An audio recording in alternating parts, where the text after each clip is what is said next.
called Turning Your Mess into a Message. I want you to read my story and learn from it. Don't make the same mistakes I made because of a lifestyle I chose to live. So I want you to learn something, pick something. You might not pick everything, but whatever you pick from my story, I want you to learn, okay? At the age of 14, I was introduced to prostitution, and I lived as a sex worker for 11 years. From the age of 14 to the age of 25. I was in a day school. I come from a humble background. My dad and mom separated after I cleared class 8. I was gone to a boarding school. My mom can't afford to pay my school fees. So I go to my dad and tell him, Daddy, why don't you pay my school fees? I've been called to a school, but mama can't afford. And he told me, go do what other women do. And I go like, Dad, what do other women do? And he goes like, go sell your body and make money and use it for school fees. My first introduction to prostitution was a father figure speaking into my life to go sell my body. So somehow by God's grace, I joined Form 1, but my mom was meant to give me 200 bob a day, every day. 50 bob for going to school and coming home, and 100 bob for hot lunch. The lunch used to be 100 bob. And even that 200 bob, my mom couldn't afford it. So one day there was an open day in school, and her best friend's daughter was in the school.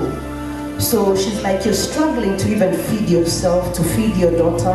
Why don't I leave? Stay with your daughter. I'll be giving her bus fare to come over the weekends. And my mom was like, wow, that's an answered prayer right there. So what happened is, my mom gave me away so that she can sort herself and be on her feet, okay? And the lady, true to her word, she lived 5 minutes away from the school. And to my surprise, she turned out to be a cool mom, in quotes, because when you open her fridge, you get alcohol and she'll tell you, you want to taste? And I'm like, whoa, freedom. And my mom is not there to beat me. This is so cool. And she's introduced us to drugs, me and her daughter. And one day, she came home with 2 men. One for me and one for her daughter. She applied us makeup, made us smell good, dressed us really nice, and she said, listen, sit down. And she was direct to me. She said, Rehab, do you like the condition your mother is living in? And I said, no, it's really killing me. She's like, real women, you need to be a real woman. So I'm like, what do I have to do to be a real woman? She goes like, real women pay their bills. Real women are independent. Real women stand for what they believe in. Real women are go-getters. Real women, have their own money.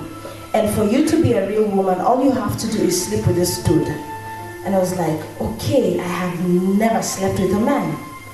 She's like, it won't be painful, I'll talk to the guy. So I said, okay. And of course, I don't expect her, being a mother figure, to lead me astray. And I broke my virginity to a man old enough to be my granddad because he was older than my dad. And it became my journey for 11 years. I keep telling people, it didn't last that long, but one thing I keep telling people is, I knew something precious has left me. I didn't understand the mechanism of losing your virginity, but I knew deep down in my Noah, I knew something precious has left me, and it's never, ever coming back. Somehow, my biology teacher was a male, my maths teacher was a male, physics and chem were male, my economics teacher was a man, and I had just been robbed something precious by a man. So what I did, I became the bad girl in the school. I was always doing punishments. I was never in class, ever. So I went through Form 1 to Form 4 outside class for real, like I was always doing punishments and everything. And of course, we would get intoxicated.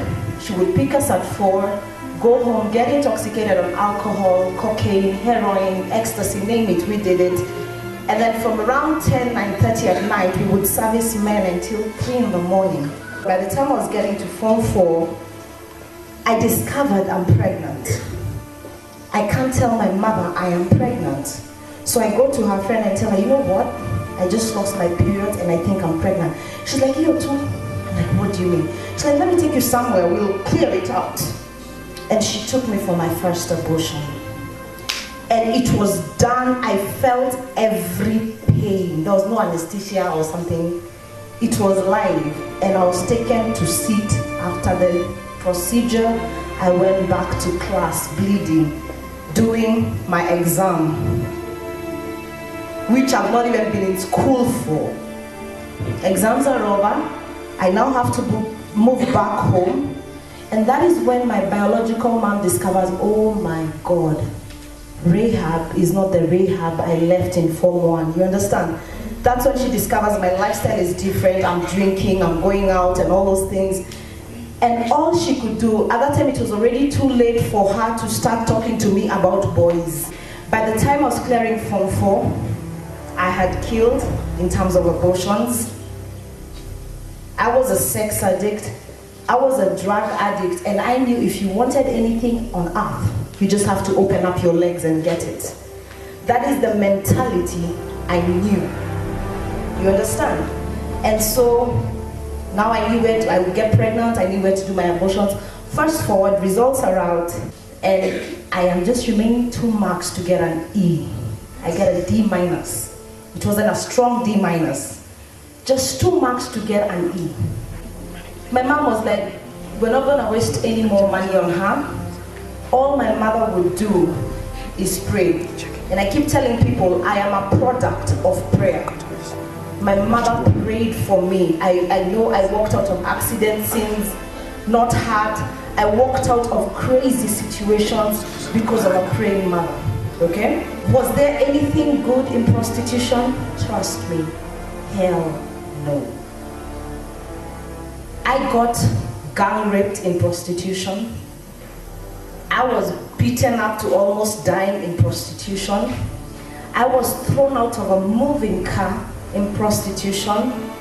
A bottle was fixed inside of me in prostitution. And still God decided to spare me all that. I was now at the point where I was taking kumi. I had nothing to write home about. I had nothing to show for all my years of prostitution. And one day my mom decided, you know what, this girl needs help, and she gets me a job. So my uncle used to sell equipment, and that's where I went to work. But he would only give me 100 bob. My salary was given to my mother personally because I'd already had children out of wedlock. My daughter, I don't know the father. My son is from a married man.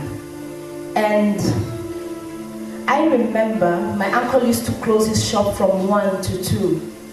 And he tells me, Rehab, I can't live in my shop. There's a church here, just go there. And I sat at the back when I got to that church. And guys were singing him, and I'm like, what is so good about God? Why are you worshiping our God? What is so good anyway? Where was he when I was getting raped? Where was God when my mother and father were separating? Where was God when a man fixed a bottle inside of me? Where was God when I was trying to be a lesbian? When I was trying to have orgies? Where was God in all this drama? Where was God when my father left me? And sometimes we get to that point in life where you ask God, where were you? And then this beautiful lady comes in front. She's dressed in white. I'll never forget. I don't know her name. But she said, listen, today is going to be a unique service. And I go like, okay, she's beautiful. Okay. And she goes like, I want to ask you 2 questions. Who are you when no one is watching? And the second question was, after you discover who you are, can God trust you? And she said, listen, I want us to think about our lives and think about those 2 questions. So I was like, well, everyone is thinking, the music is off. So I said, it doesn't hurt thinking. So I said, okay, let me think who I am. Can God trust me? And for the very first time in my life flashed in front of me. I had kids, but I was never a mother to those children. I was sleeping around, but I was using the money to intoxicate my body by alcohol and drugs. I'd never respected my own biological mother. I always used to blame her for leaving Dad. When I was in the streets, I used to hoe and tell people, after all, my dad blessed me to do it. I was at a very bad state, and at that particular point, I was dating an armed robber. And the reason I was dating him was not because I liked him. I just wanted a bullet to the head. And because he was armed, that was the easiest way, a bullet to the head. And I discovered I tried suicide, it didn't work, and all those things. And now I was using the person I was with to make him angry so that he can just shoot me and I end it. And that was my turning point. Those two questions changed my life.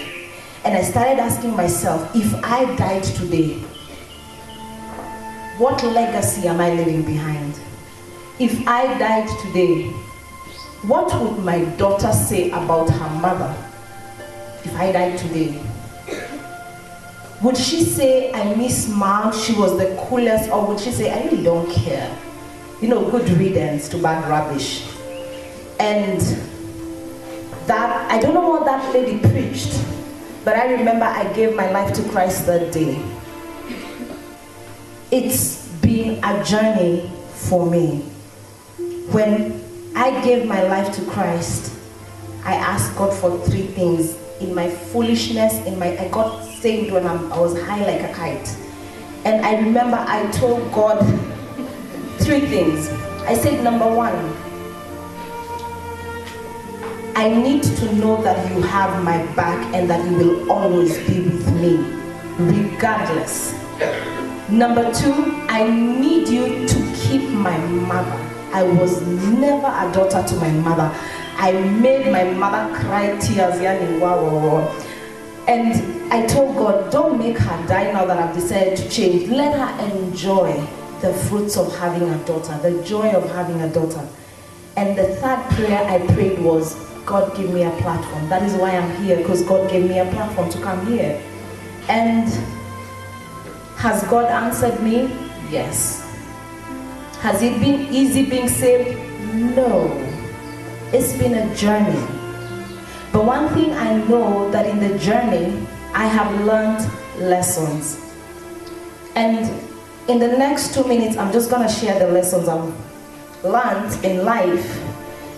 That it doesn't matter. Lesson number 1, God is for real. I mean, I was a junkie and I did have to go for rehab, as in Ilishaivo. I was a heroin addict. If you come closer to me, my teeth, that is my scar. Because I used to apply it on my teeth. I used to apply the heroin on my teeth, so my teeth are really bad. I have a really bad dental formula. But every time I smile, I am humbled. You know why? Because I see where I've come from. It's in my smile. Because when I look at the teeth, I remember the heroin. You understand? Lesson number 2 was, I learned to be a mother to my children and to be a daughter to my mother. Has it been easy for them? Trust me, it hasn't. You know why? The mom is busy on TV and traveling and gallivanting everywhere, talking about her life as a sex worker. You know who it falls back to? Their father and the children. You remember my Dress, My Choice?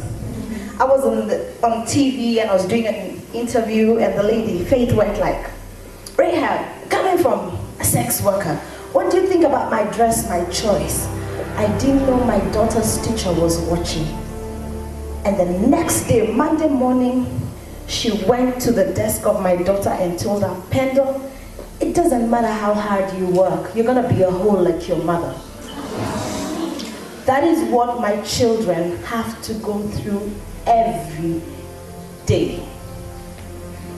Would you want to go through that? Then make the right choices. Every time I'm on TV, my husband's integrity is questioned. When you're my friend, you are in great trouble. Ask him. Jaffa knows he's been ostracized because of me. What are you doing with that chick? Don't you know she's a hoe? coming even from bishops and pastors and all that, because I chose to be an open book so that you guys can learn from my life. You understand? The hardest part about it all is seeing my children being ostracized. I remember one day they were playing with friends and the lady goes like, that is what my children go through every single day. The third lesson, I have so many lessons, but I'm going to give you 3 because of time. The third lesson was forgiveness. And that killed me and drained everything out of me. So many times we carry baggage from the past or from people who've hurt us, and they stop, our life stops at that. I had to forgive the many men who raped me. That was hard. I had to forgive the man who fixed a bottle inside of me. That was hard. I had to forgive my family. That was hard. And the hardest part about forgiveness, I had to forgive me. That was the hardest part. Forgiving self. What does Rehab do today? As I finish up, Rehab speaks about her life so that daughters and young boys can learn from my life. Make the right choices, young girls. You have too much going on to make the wrong choices. I have authored 3 books and I'm working on my 4th book. A girl who had an E has written books. Why? Because I decided to place my life in God's hands. I have dined with great men and women in this nation and all over the world. Why? Because I came back to the cross of Jesus. And I gave my life to Christ and asked Him to order my steps. And He did. Thank you so much for giving me the opportunity to be a blessing in your life. God truly bless you. And it was an honor meeting my small sisters. God bless you.